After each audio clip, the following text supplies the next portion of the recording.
Behind the Paranormal with Paul and Ben Eno. Is the whole UFO scenario a cover for secret government activities?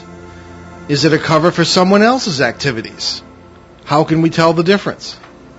Hello there, and welcome to the 361st broadcast of Behind the Paranormal with Paul and Ben Eno. And those unexpected questions came from my co-host and partner in the paranormal, my dad.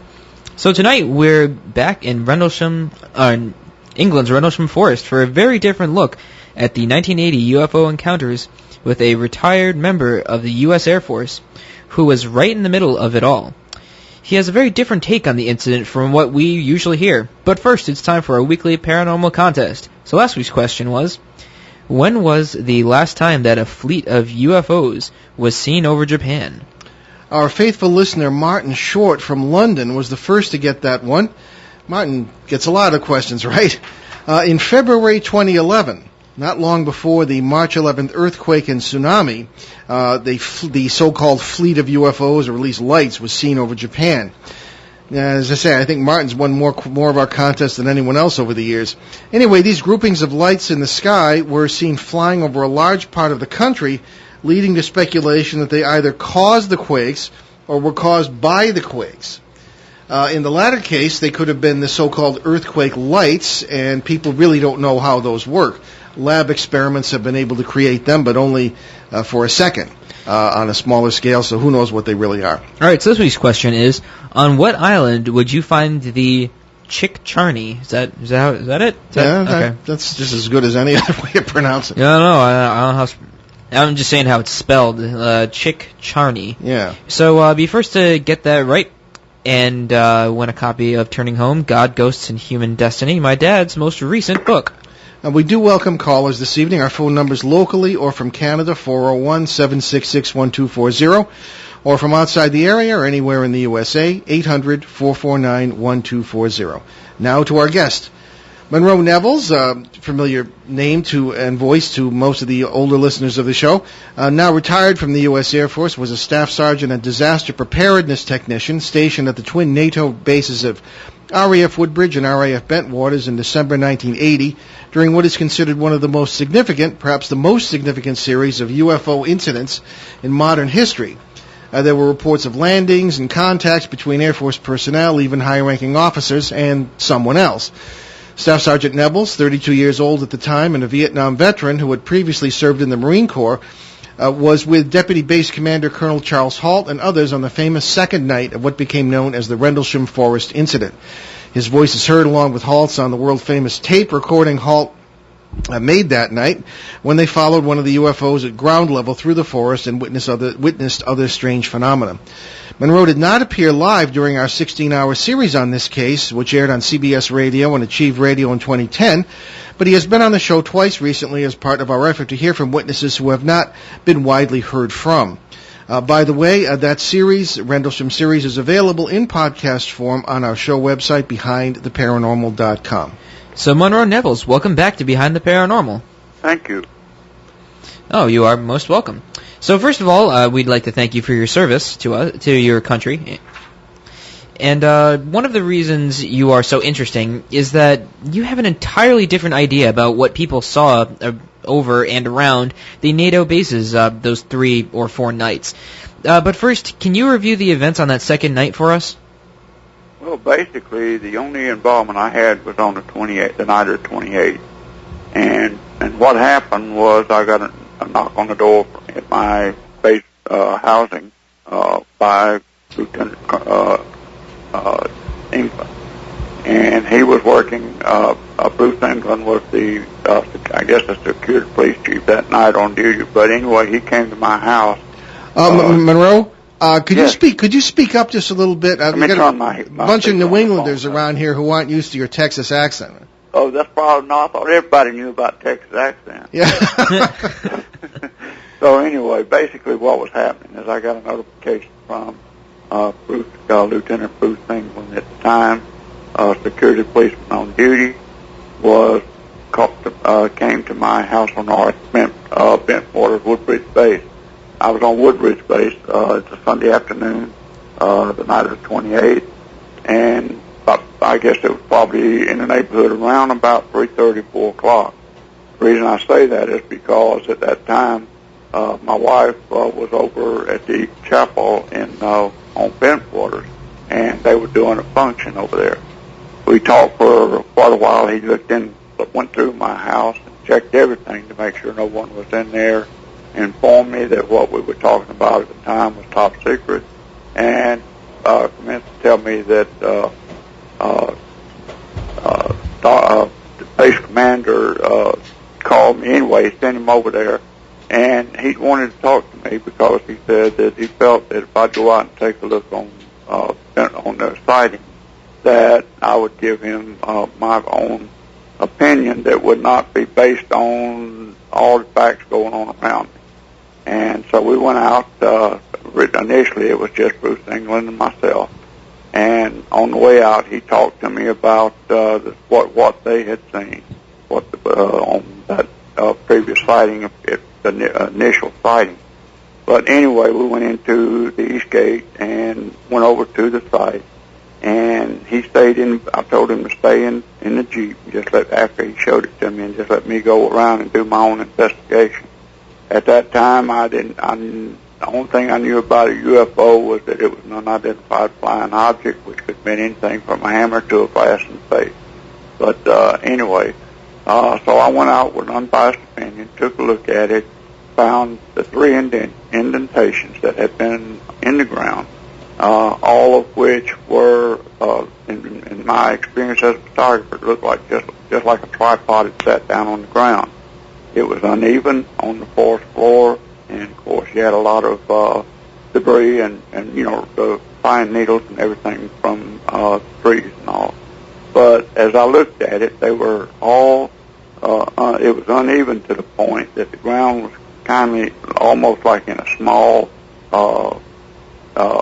indentation going down into the road. But the prints were all the same, and each one there were three footprints. They all were about the same size. I looked around as I was going about trying to find out some things, and to me it appeared that no trees had been knocked down or tree limbs knocked down recently. So it was starting to get dark. We went back. He told me that we were being sent by Conrad, who was the base commander, and we went back and to see him. He was at the officers' club, and they were having their festivities for Christmas and New Year's. So we were back there. He went back and notified the commander. Commander come out. We were all kind of scrungy, so there's nobody wanted to be around us after being out in the woods like that. We talked to the commander. He asked me one question.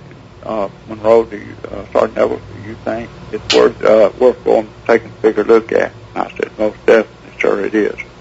So we went back into the room where they were, and a group of officers sitting around celebrating, and of course we had the security police chief, and all the important officials that were involved.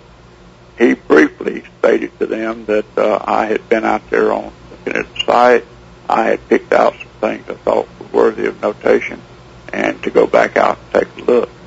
And he asked me if I was willing to go back out on the team and let Colonel Hall, now I'm a lieutenant colonel, but he said yes. I told him we were ready to go. So at that time, Colonel Hall asked me about going out there, and he took me by the base, my office over on Bentwaters, and I picked up my Radiac instrument, AMPDR 43E, and a couple other tools to take with me. I had my camera, of course, because I was a photographer, and we went out to the field afterwards, and Colonel Hall showed me kind of what was going on. Now, he had carried the tape recorder that's, of course, widely known now, and it was only a 30-minute tape. He did not know how much time he had left on the tape and didn't want to try to overload it at the first time. So after that, we started going through the scene, and I had by that time the night owls had arrived, so we could see the ground pretty easy and around that area. I had done a background search with my radioactimeter just to make sure I was getting the proper reading when I went in to do the testing. And as I went in to the site, we looked at several things. I took the probe out and checked it against the tracks on the ground, and lo and behold, the meter started moving. As I moved further around to each one of the indentations, all three of them had the same reading, which was rather low at the time, and it was in the 0.5 area of the radioactimeter, which is the very lowest. As I proceeded to check around the field in that area, I noticed that the trees had bark on them that had been burned. It looked as though if you took just a light and hung it on from a string and spin it, and it went around at the same distance all the way, making a touch with each one of those limbs, and they had been charred and kind of like charcoal. So we looked at it. I took my meter and started to get some readings on it. I pulled off the cover for the beta probe and checked it out. I had checked all the readings, and we got considerably higher, and we didn't, at that point, went into the 5 scale on there. In other words, we had jumped one level up on the radioactive meter. Mm-hmm. So at that time, Colonel Hall was making his notation of what was going on. We saw a light in the field, took off after it, and the next thing I knew, we were facing the second farmer's field over in the farmland. And from there, we started doing our work. And we had noted that earlier there had been a lot of loud noise with all the farm animals just going crazy. And all of a sudden, it was still. You could have heard not only a pin drop, I think if something landed very softly like a tree pine needle would hit, you could have heard it. And this was going into around, I guess probably by that time, about 10 o'clock or 11 p.m., sometime in that area. Okay. And from there, hello, I'm getting static. There's your radioactive meter. You never turned it off. Hello? Yeah, so are you there? Yeah, I was getting a lot of static in there all of a sudden. Yeah, well, that happens when we cover this topic. Right. And anyway, we got started with that, and, from there on it was history. And my perception of going in was not looking for anything like a spaceship or anything like this. I just went in looking to see what it was. And I had a theory that I'd later related to the commander, which I'll speak of later. Yeah. But anyway, I was in close hands right along with Colonel Halt. We were practically together the whole time that we were out there in the field.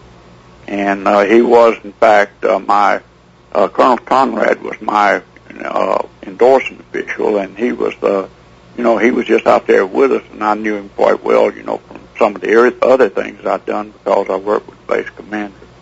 But in the meantime, what was going on was a lot of chaos. Everybody was trying to get on the same note. I had 3 radios out there, 3 radio frequencies, I should say. And things were happening so fast, so quick, that the normal eye, or if you wasn't looking for it, you would never notice what was happening. It was that quick. Okay. But I can go further if you want, or take a break to see what you... No, we're okay. We on this show, we only have 1 break. The right. ones you've been on before, we had 3. So we've got, this is a rather a luxury. So please continue. Right, okay. Well, what we found out there when we went to the farmer's field, a bunch of us going out there, and it was cold, being in December, and they were puddles on the ground level that were, probably a creek bed. We couldn't see too well, but we noticed that the moon was really, really bright that night. And so we had a pretty good landing where we could step, where we could go, whatever. But when we saw the light over on the farmer's field off to our left, it was probably about 200 yards or so. And what was going on, it was just sitting there, and it looked to be, at first, it looked like it was just plain yellow. But then I noticed it was different colors, with red in yellow flashing with red, and maybe some blue, I don't know for sure. But what I did see was the sparks that were flying off. It appeared to be like a pot sitting there that'd been heated up in an iron pot to the point that it was bubbling over, and the sparks and little bits were popping off of it, and it was actually looked like it was landing on the ground. And I mentioned that to Colonel Hall. I said, it looks like it's a yellowish color out there, and it looks like something has dropped off. And so we decided we'd try to go over, and Colonel Hall asked me, he said, well, you think we can go over? I said, well, let's try it. So we went over the fence, and as we got over the fence, it started moving, and it moved toward us. And all of a sudden, it was gone. It disappeared, and no one could find it. We looked around inside, looked all over, and I looked up in the sky and thought I saw 3 lights. So to be sure, I laid down on my back so that I wouldn't be distorted, and looked up, and as I did, the 3 objects had one brighter one in front with 2 less bright in behind it. And what we saw, incidentally, in that area was the fact that it was just sitting there, and one of them started to move, the one in front.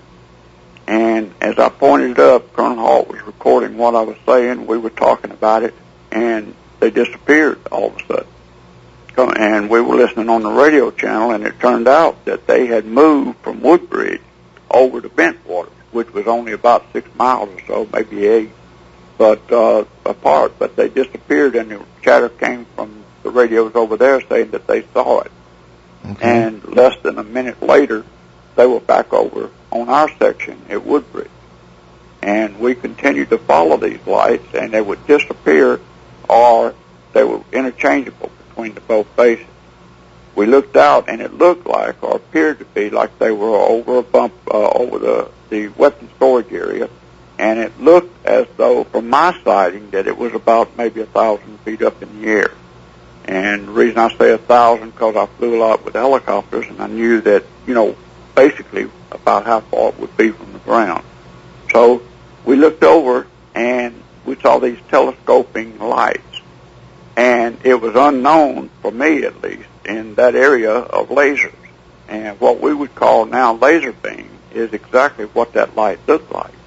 And I made mention to Colonel Hall that it being a normal light, it would have went out in an angle, and it would have been, not one straight line. Right. And these were literally piped in, and you could barely see them. If you were looking, you could pinpoint them. And one went down, I know, over the weapon storage area, and also they popped down near our feet, because I was standing with Colonel Hall. He was recording, and the light popped out one time. I'll just say laser light for the fact that what we're talking about. But anyway, that laser beam hit the ground and moved around a little bit, and then it was gone. Okay. And let me just explain one thing to the listeners here, if I can interrupt you here for a second, Monroe. The weapon storage area at the base, this is one of the most controversial aspects of the case, because it is generally believed that nuclear weapons were stored there, which would have been a violation of treaty with the United Kingdom. But in this and many other cases, UFOs have supposedly been, and this has been reported by high-ranking officers, over weapon storage areas, shining lights such as Monroe was just described down onto the areas, and supposedly messing with the nuclear weapons that were inside the bunkers.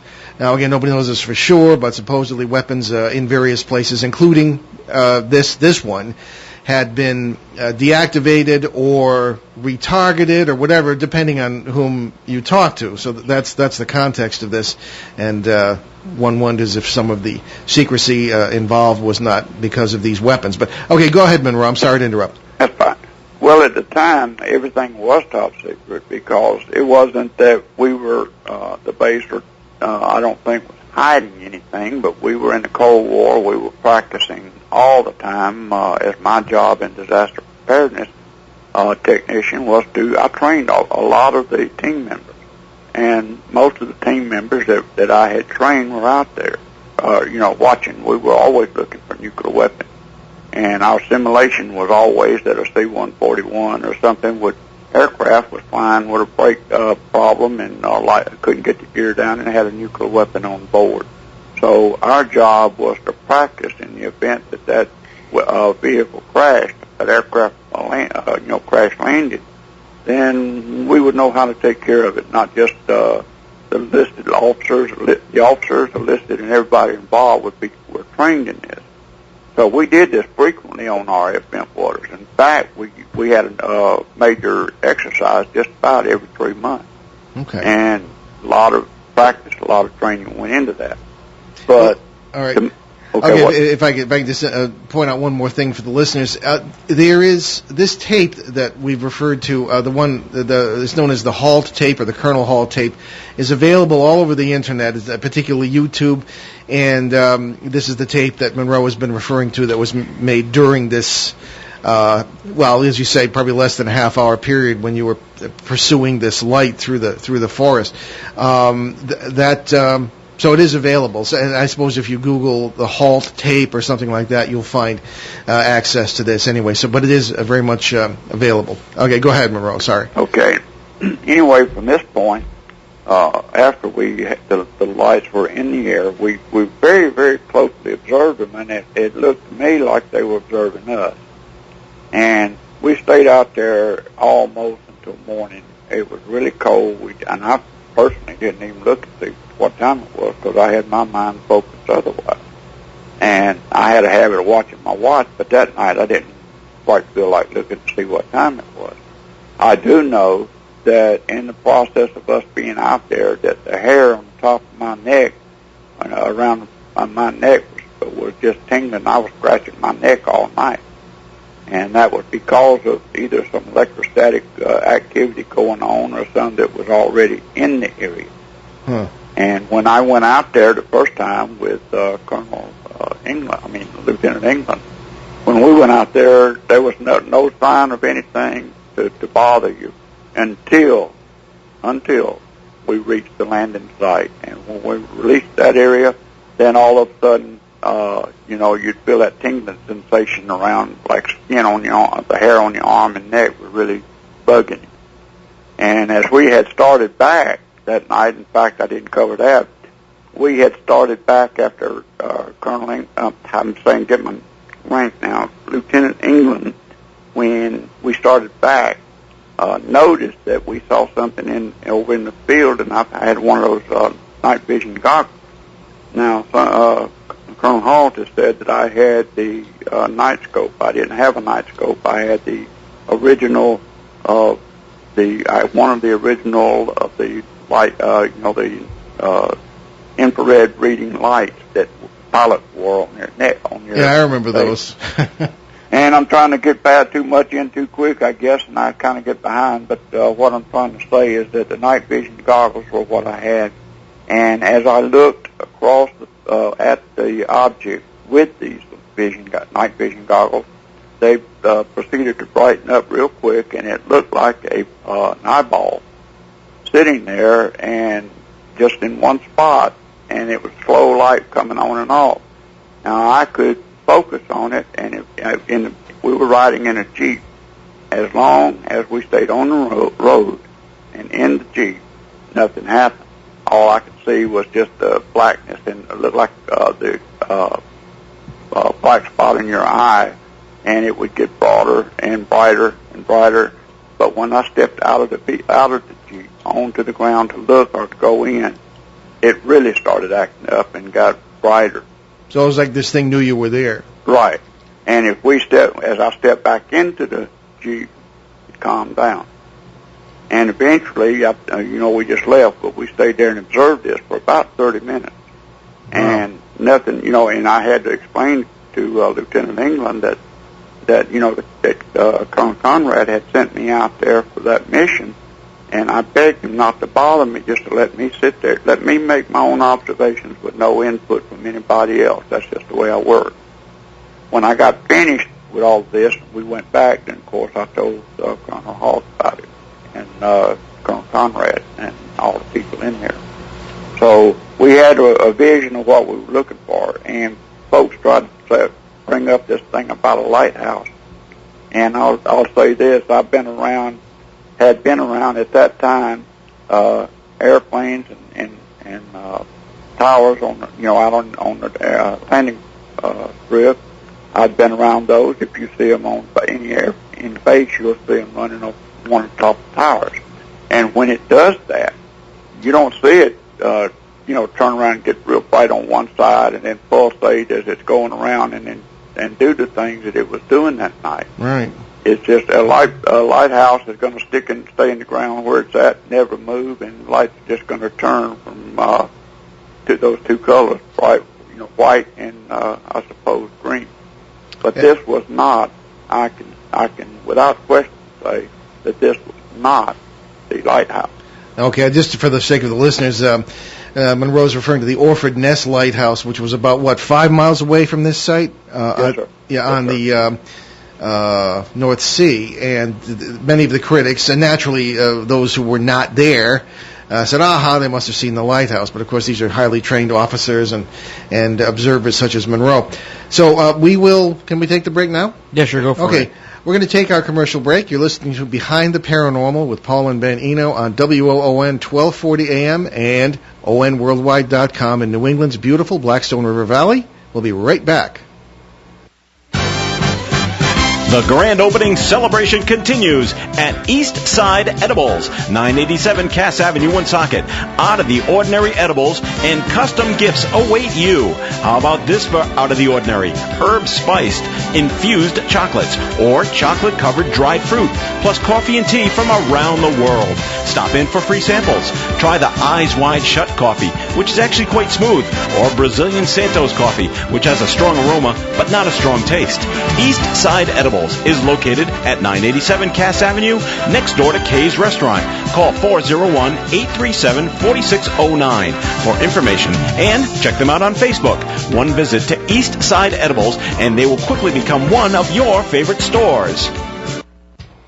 And we ask you to check out Amazon Kindle and Amazon Kindle Fire, those marvelous e-reading devices that are catching on so marvelously now. They were the biggest thing going last Christmas, and I'm sure they're going to be the biggest thing going this Christmas as well. Get it for any holiday. Even if it was 4th of July, you just give it as gifts to people. Absolutely. We'll start the tradition, giving Kindles on the 4th of July. Yes. But that's over. However, we have, there's Labor Day is coming, and all sorts of wonderful birthdays, things of this kind. But check it out at Staples, certainly. Kindle it can be had for as little as $79, and the Kindle Fire, which will give you millions. I think at this point it's up to about 2 million books, apps, games, magazines, newspapers, anything you want to read in full color. And check it out. You can also get 4 of my books, my last 3 on this subject. Faces at the Window, Footsteps in the Attic, and Turning Home, God, Ghosts, and Human Destiny. And also, if you're into history, Rhode Island, A Genial History, which I wrote with Glenn Laxton of Channel 12 in the Providence area.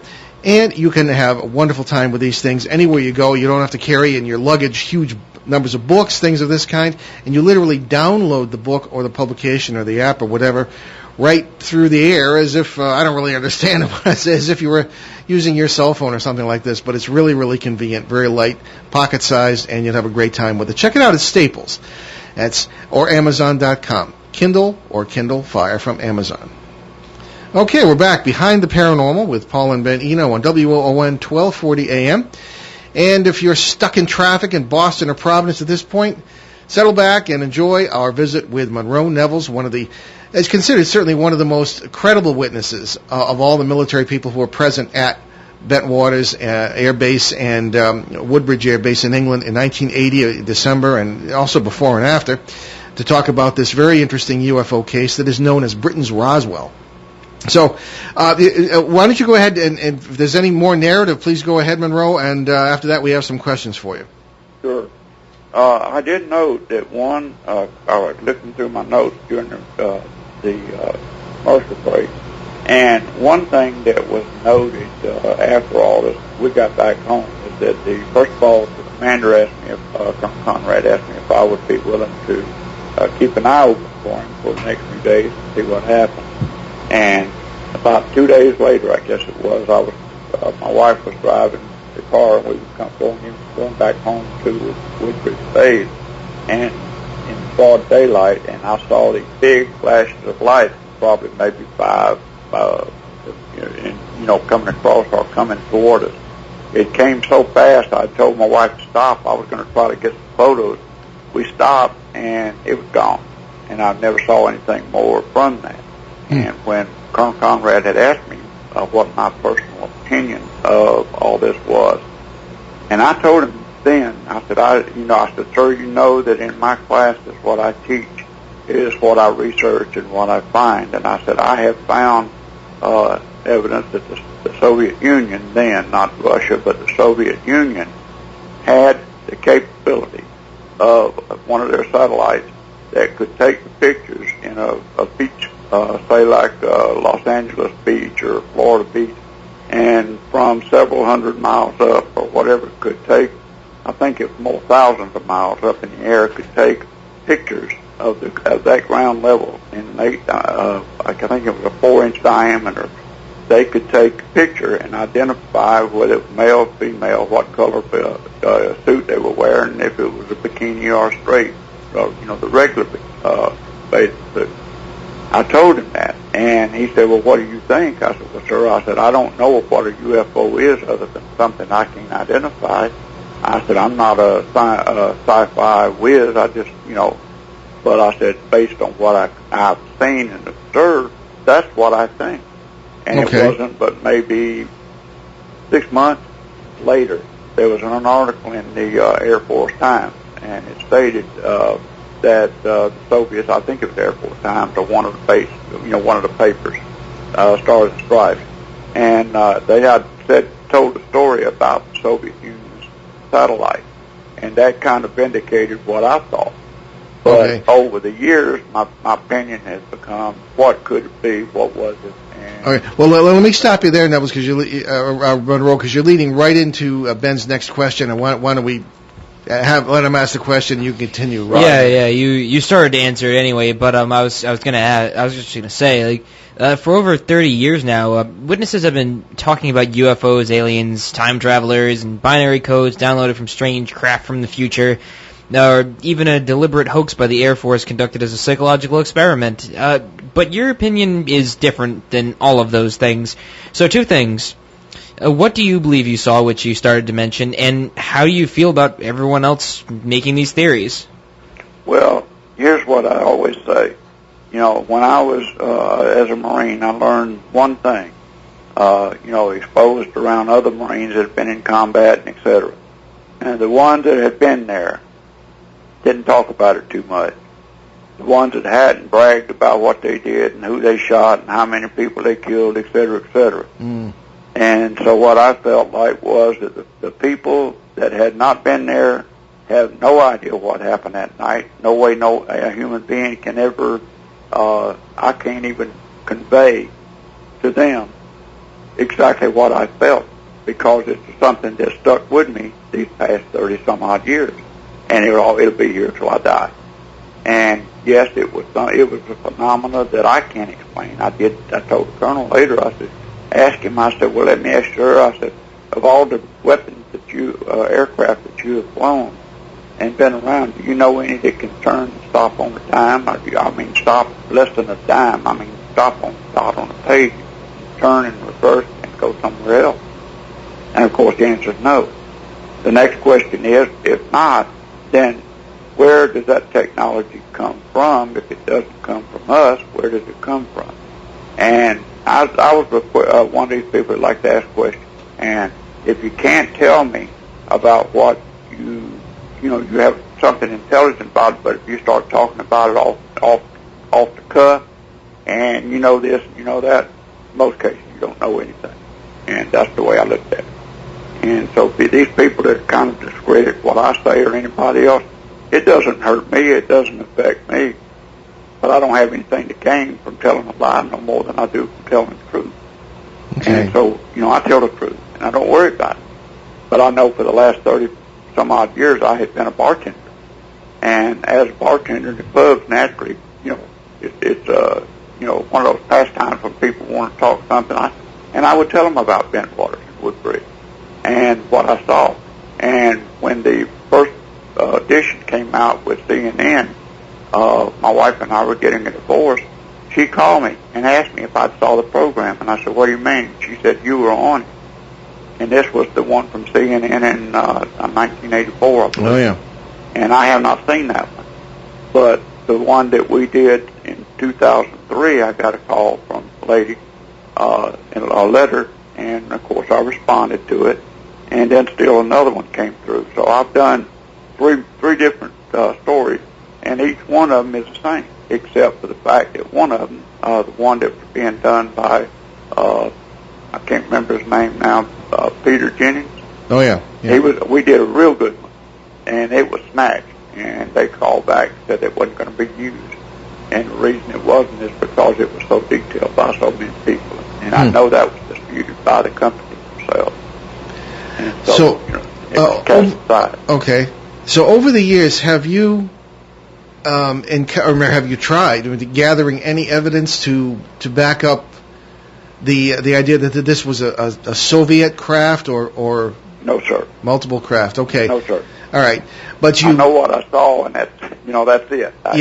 I can't even begin to theorize because it is so far above most people's heads. I don't even think that the best physicists could figure out what was going on. There's been speculation that the Air Force may have staged the whole thing to test the readiness of particularly the security people at the bases, where, as we've said, nuclear weapons supposedly were stored. Is it possible that the Soviets were doing the same thing? Possibly. Okay. Why would I mean, you know, if we look just on the fact that they are on all of our advanced weaponry, all of our advanced technology with aircraft, bombs, etc., with what we've done in 30 years, to say that just for the last 30, say 35 years. Even today, we don't have technology to turn an aircraft the way those turn. Now they'll turn. Are we sure of that? On a quarter, but they won't turn on the dime, and they surely won't turn on the dotted I on the page. Somewhere that technology came from the Air Force, I doubt it. From Navy, Marines, I doubt it. I don't know where that theory came from, but I will say this: it was real. It was as real as anything I have ever done in my life. Of course. I told someone before when I was doing an interview with Colonel Hall, and I told him, I said, look, I went out there not looking at an airplane. Everything we did on the base and our exercises, I did as a Marine. I didn't even do it as that way the Air Force wanted sometimes. Yeah. Because I considered their lives my responsibility. Okay. And so when I speak like that, that's what I speak on, fact, not theory. All right. I'm going to stop my questions for a minute because I want to get this in. This poor listener has been waiting for an answer to this question, I think probably for over a year. Sure. One previous time you were on the show, and we've never had a chance to ask it. And I want to stop now just so it can be asked. And this is a question for you from Keith from Torbay, which is in Devonshire, in England. And I'll give it to Ben here to read. All right. So Keith writes to us on today's show. Can you please ask Monroe Nevels whereabouts in Rendlesham Forest was the landing site that he, Halt, Bell, and England investigated? The reason I ask is because the position of the landing site has varied over the years. Currently, John Burroughs and Jim Peniston talk about the site being at the same location where Larry Warren claims to have had his encounter. Yeah, these are all people we've had on the show before. Right. And anyway, but go ahead, Monroe. It's where did this occur? Okay, it occurred in the location inside the East Gate. That was with the one that Larry and my mind's good. I'm just writing. The one that it was the first site that was seen, and not the one from Larry Warren. I do not know the exact parameter, the locations of it. All I know is that Jim Peniston and John we were not so much together out there on the site, but it's the one that they have continually repeated. That is why when the CNN did this thing, and I think it was, and they came up to the site, and Larry Warren said that it was another site, and Peniston immediately declared that that's not where he saw it. And I would trust Jim Peniston over anybody right now. Jim Peniston and John Burroughs now have become friends of mine, and I don't say it because we're friends, but I know their integrity. I knew it then. I taught them in classes. I know their integrity, and it was above anybody that I know. Yeah. Okay. So I would tell you without any question at all, is that the site inside the gate that they're talking about continually is not the one that Larry Warren speaks of. So I don't know what Larry Warren has said and what he's done because I haven't kept up with it. Yeah. But I do keep up with what's going on. Well, over the course of all our work, there. yeah, well, over the course of all our coverage of this case, all you fellas have become our friends, including Larry and John and Jim. And matter of fact, Larry will be meeting us at Rendlesham in 2 months when we're over there to speak, and we'll see what there is to see. But of course, even Colonel Halt has said that he said on this show that these fellows, including implying perhaps yourself, were messed with by intelligence personnel or security personnel, after this incident occurred.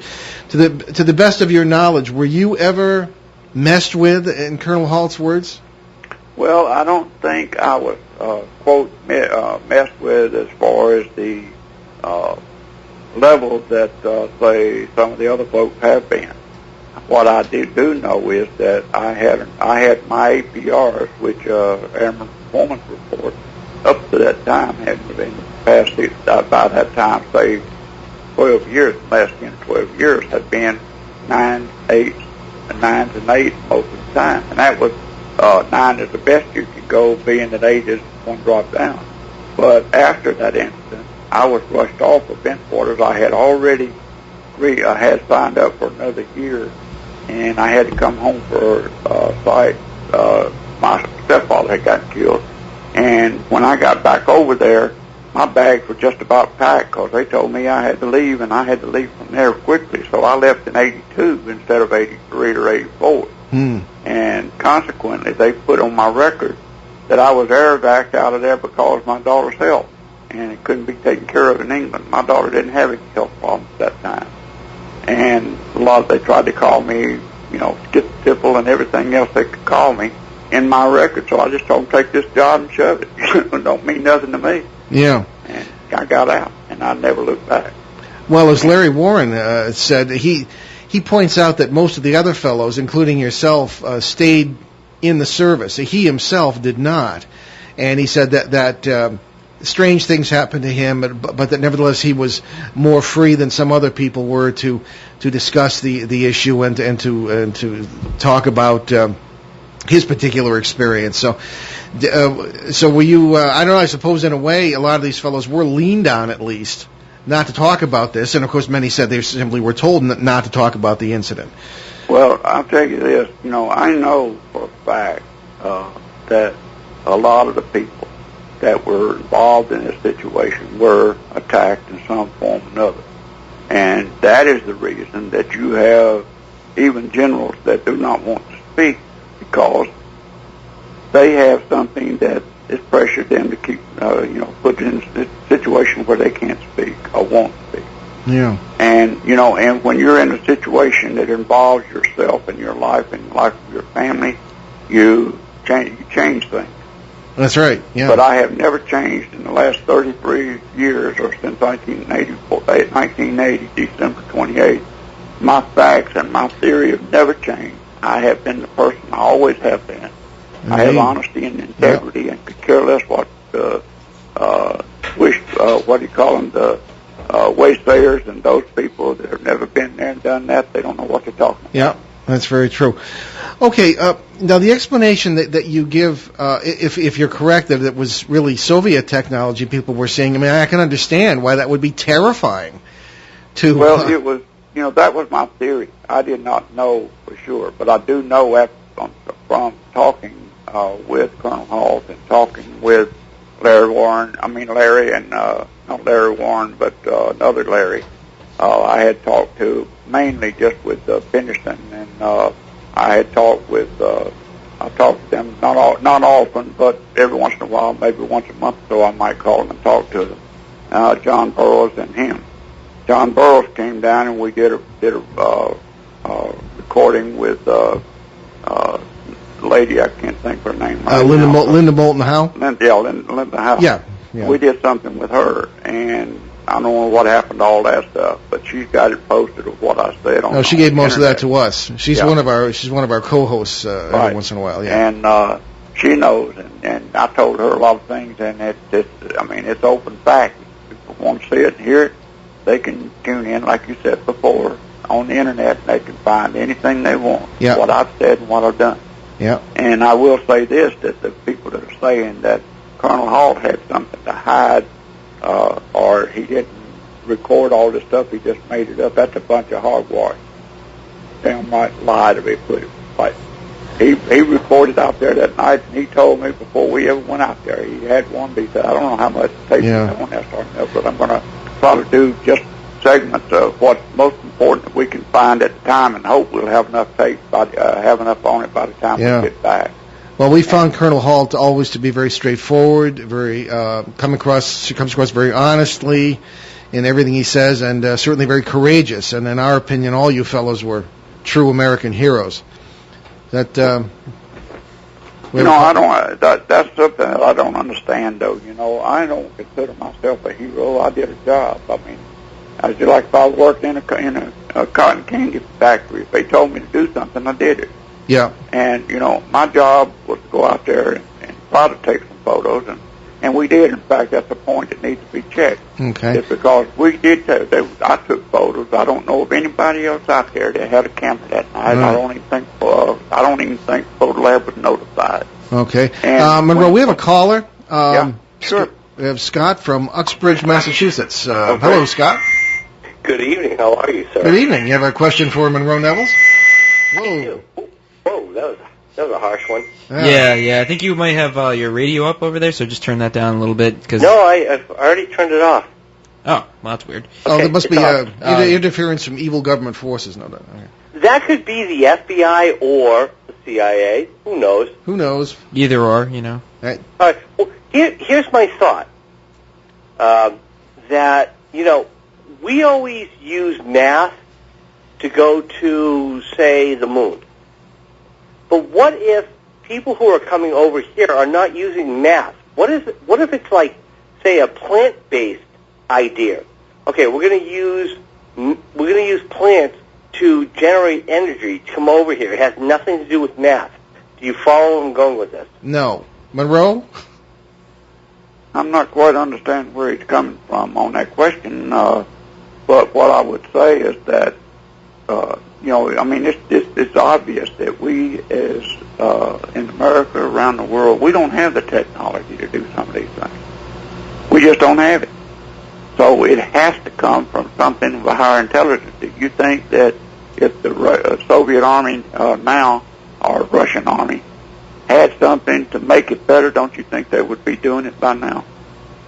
You see, when the SB-111 came out, when we built it in Fort Worth, Texas, and it wasn't long before the Soviet Union had a one almost like it, but it was a lot smaller. When the space shuttle was built, Russia built one too, from our technology, just a little bit smaller. Yeah. So we have been the leaders in the United States, but we don't have the technology today to do that stuff. Or the money to build stuff like that either. Yeah. So where did it come from? That I don't know. Scott? And I would be the first to say I'm not going to dispute it, because I'm a Christian. I know that all things are there for our good. And to say that there's not anything on the somewhere else, maybe there is. But well, I guess what I'm trying to say is that what if instead of math and science, it's actually from another planet that people who are being visited from aren't using what we would use as technology, as opposed to, okay, here are different types of, say, a vegetation type of thought, and that would get us where we want to go. What we understand as technology is math and science. However, anyone who can come over here maybe using something completely different. Oh, I see That's where all. you're going, yeah. Well, this is Yeah. what many of the other witnesses say. This is why Monroe is different. And we take him seriously because he was right smack in the middle of the thing. Okay. So, I mean, it's all a matter of opinion, really, when you get down to it. Right. It's a matter of opinion. And, you know, and I don't know anything about, you know, things like that. But I would say this to you and anybody else, that if you were there that night, and you saw what we saw, you'd be scratching your head today still wondering what happened. What was it? We don't know. And we may never know. But then again, if it's wanted, as I recall, the crop fields and, I mean, the sites that are in other parts of the world, prehistoric, you know, around the world, that have the landings and all this stuff, where did that come from? They certainly wasn't smart enough. Yeah. Okay. Where did it come from? Scott, any other thoughts? No, it's just that I think that, like, what your guest is talking about is very valid. I just think that maybe we need to start looking at it on a different level. Oh, yeah. Not I mean, so much we've looked at the possibilities over the whole course of our 30 hours on the air on this subject. Has been looking at the multiversal possibilities. Are they using this? And one of the witnesses says he saw aliens. Well, yeah. there. I mean, it's not like they're exactly like us. I mean, suggesting Let me interrupt here a minute and ask our caller a question. Do you have any ideas? Do you have anything that you can put on the table that would gain from the theory? In other words, your theory hasn't been tested, has it? Scott? Yeah. Is the that question? It's just a theory, and nothing comes out of that theory unless it has been tested over and over and over again. So let's say that with our simple minds, we can never find that technology. They've already got it, and you know, and why would they be coming to Earth? I don't know. You know, I don't know this question. I really don't understand and don't particularly care unless it has to do with family. See, my job all my life is well, I'll say not all my life, but from 1966 on, has been observance and trying to take care of my fellow man. And I do that. I don't need to know all this other stuff to do that job. Now, why they come and why they go, I don't know. I just know they came. I know they were here. Yeah. And whatever they or that or was, I don't know. But, you know, I accept it as fact. I don't particularly, you know, I can't see where it would benefit me to find out all that stuff, so I don't fool with it. And I'm not a UFOologist like a lot of folks are. I'm just a person that's an observer, simple-minded, just an observer, and then sit back and think about what I have seen. Because it's like this. You have an aircraft accident out there, and you've got 200 to 300 people, and all 300 people saw the same aircraft crash, and you'll have 300 different opinions about what happened until the initial flash is over. The aircraft is down, it's been checked and tested, and everybody seems to forget it. And that's where it went. All right. That's the same thing. Okay, well, we're running out of time here, but Scott, thank you for your call, as always. All right, I'm not questioning what your guest saw. I'm just trying to, you know, as you and your, excuse me, as the two of you would always say, hey, let's look at it at a different angle. That's all. Yeah. Right. That's all. Well, that's what we're trying to do tonight. Is because a lot of the Rendlesham shows were not on this station, so people would have to go to the podcast if they can. But we've looked at every aspect of this thing in 13 different ways.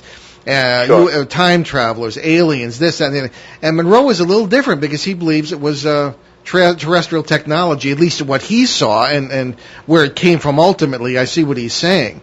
But again, as we always say on this show, everything we know is wrong, and we really don't know anything for sure. So it's the first day of school. So that's right. There we are. All right, cool. Okay. Well, thank you very much, Scott. Have a good one, Scott. Hey, you guys have a good night. Thank you. Okay, Monroe. I guess we're kind of running out of time here, and we still have some more questions that we didn't get to. But thank you for being with us. appreciate It's always enlightening, and we're always impressed again by your honesty and your candor. And thank you again for your long service to the country. Indeed. And we will be in touch as we always are off the air because we're good friends. And we'll talk to you soon. Appreciate it. Right. And I'm available Thank you very anytime much. you want. Okay. Monroe Nevels, everyone. Rendlesham Forest Incident.com is a great place to look at it. It's all over the internet. And again, that Halt tape, Colonel Halt's tape with Monroe on it as a somewhat younger man in 1980 is available on the internet. Check YouTube and you can do a search on the Halt tape or Colonel Halt tape or the Rendlesham tape, anything like that. And you'll come up with the whole thing. And it's quite enlightening, quite amazing to listen to them as they experience this, making this recording. So, here we are. We're just about out of time. And Ben, take it away with the announcements. Okay, so don't forget that we are going to be doing a speaking engagement in Torrington, Connecticut on Thursday, July 19th as part of the town's Summer Author Expo from 5 to 9 p.m. at Torrington Public Library, 12... still don't know how to pronounce that. Dacoton looks like to me. Dacoton Place. So check online at www.torringtonlibrary.org. So we are also speaking near the site of the Rendlesham Forest incident in Woodbridge, Suffolk, England, on September 22nd to the benefit of local charities, and in Warwick, Rhode Island on October 28th. We'll be speaking there as well. We will present the Exploring the Paranormal with CBS Radio's Paul and Ben Eno. So watch for more info on those events at www.behindtheparanormal.com. And just a reminder that you can get all sorts of information at behindtheparanormal.com, our show website. Future guests, past guests, and of course almost 400 free podcasts, including the Rendlesham series that we did. That's in a separate page, but look for the link, and you'll be able to find out everything that you ever wanted to know and things you didn't want to know about this case. And I think you'll enjoy it. So don't forget the nearly 400 free podcasts at www.behindtheparanormal.com. Yeah, they're multiplying exponentially. So many thanks to our producer, who was, of course, dear old Ben himself. Yeah, I'll be sticking around for a while, so you better get used to me. Yeah. And we'll see you next Monday, July 16th, right here on WOON 1240 AM and ONWorldwide.com, when Ben and I will welcome Dr. Nancy Clark, who says she has returned from the dead twice. Wow, regular Lazarus. So on our regular CBS radio edition on Sunday, July 15th in Boston, Pittsburgh, Detroit, and Seattle, we'll welcome back popular guest Murray Silva to continue our discussion about his own encounters with ghosts. And we leave you this evening with a quote from none other than John Lennon: "Living is easy when your eyes are closed." So thanks for joining us on our great cosmic journey, and we will see you next time. Return to this radio frequency 167 hours from now for another edition of Behind the Paranormal with Paul and Ben Eno.